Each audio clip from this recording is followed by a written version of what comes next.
పొరుగుదేశం నేపాల్ రణరంగంలా మారింది. సోషల్ మీడియాను బ్యాన్ చేస్తూ అక్కడి ప్రభుత్వం తీసుకున్న నిర్ణయానికి వ్యతిరేకంగా జనం వీధుల్లోకి వచ్చారు. ముఖ్యంగా యువతలో ఆగ్రహం కట్టలు తెంచుకుంది. ఆందోళనలు ఉక్కుపాదంతో అణచివేయాలనుకున్న సర్కార్ నిరసనకారులపైకి సైన్యాన్ని పంపింది. ఈ గొడవల్లో 14 మంది ప్రాణాలు కోల్పోయారు. మృతుల సంఖ్య మరింత పెరిగే అవకాశం ఉంది. సోషల్ మీడియాపై నిషేధం నేపాల్లో హింసకు దారితీసింది. Facebook, WhatsApp, Instagram, YouTube, X సహా 26 సోషల్ మీడియా ప్లాట్ఫామ్స్ ని బ్యాన్ చేస్తూ కేపీ శర్మ ఓలీ ప్రభుత్వం తీసుకున్న నిర్ణయం ఆ దేశంలో అగ్గిరాజేసింది. ప్రభుత్వానికి వ్యతిరేకంగా యువత చేపట్టిన ఆందోళన హింసాత్మకంగా మారింది. ఈ ఆందోళనలో ఇప్పటి వరకు 14 మంది ప్రాణాలు కోల్పోగా 100 మందికి పైగా గాయపడ్డారు. రాజధాని కాఠ్మండూ నగరం రక్తసిక్తమయ్యింది. ఆందోళనకారులు పార్లమెంటును ముట్టడించేందుకు ప్రయత్నించారు. వారిని అదుపు చేసేందుకు భద్రతా దళాలు టియర్ గ్యాస్, వాటర్ కెనాన్లు ప్రయోగించాయి. పోలీసులు లాఠీచార్జ్ చేసినా ఆందోళనకారులు వెనక్కి తగ్గలేదు. ప్రభుత్వ నిర్ణయానికి వీధుల్లోకి వచ్చిన లక్షల మందితో కాఠ్మండూ సిటీ జనసంద్రంగా మారిపోయింది. పోలీసులు ప్రకటించిన నిషేధిత జోన్లను కూడా లెక్క చేయలేదు. ఆందోళనకారులను పోలీసులు అడ్డుకునే ప్రయత్నంలో పరిస్థితి పూర్తిగా అదుపు తప్పింది. రబ్బర్ బుల్లెట్లు, టియర్ గ్యాస్ భారీగా ప్రయోగించడంతో నిరసనకారులు మరింత రెచ్చిపోయారు. దాంతో సైన్యాన్ని రంగంలోకి దించింది ప్రభుత్వం.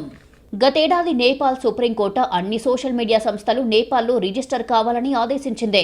స్థానికంగా ప్రతినిధిని నియమించాలని, grievance handling officer, complaints officer తప్పనిసరిగా ఉండాలని స్పష్టం చేసింది.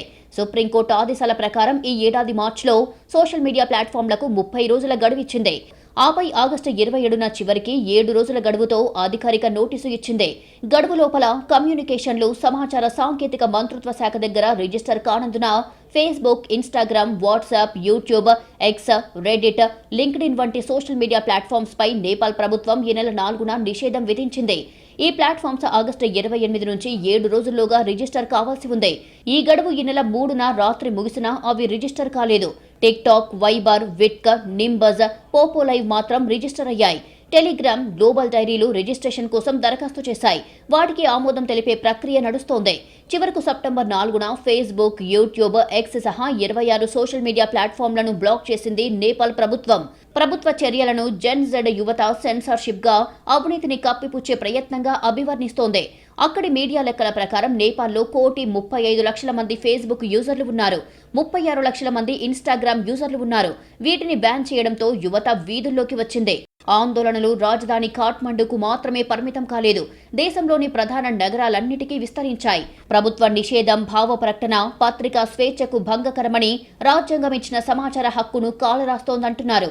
ప్రభుత్వం మాత్రం నియమిత నమోదు లేకుండా పనిచేస్తున్న సంస్థలను నిషేధించడమే తమ ఉద్దేశమంటోంది.